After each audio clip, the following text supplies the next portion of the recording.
Сәлеметсіздер ме балалар? Бүгінгі сабақтың тақырыбы гүлге су құямыз. Здравствуйте, ребята! Тема урока «Будем поливать цветы». Оқылым, чтение. Бірінші тапсырма, сөз жұмбақты шеш. Первое задание – решите кроссворд. Так, под номером 1 бірінші сұрақ бізде не көріп тұрмыз? Что мы видим на картинке? Мы на картинке видим тюльпаны, да? Тюльпаны на казахском языке будет қызғалдақ. То есть под первым номером слово қызғалдақ. Под вторым номером что мы видим на картинке? Нені көріп тұрмыз? Терезе, то есть окно. Терезе болады. Үшінші суретте не көріп тұрмыз?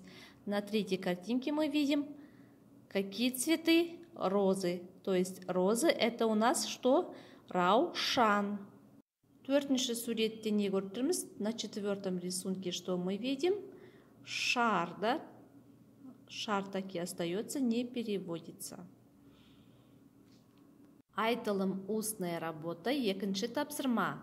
Тірек сөздер арқылы гүлдерді сипаттап айт.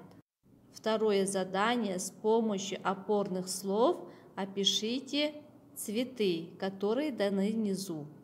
Опорные слова это у нас тірек сөздер қызыл это красное, ұзын длинное, әдемі красивое, сары желтое, аз мало, көп много, қысқа короткое, көк синий.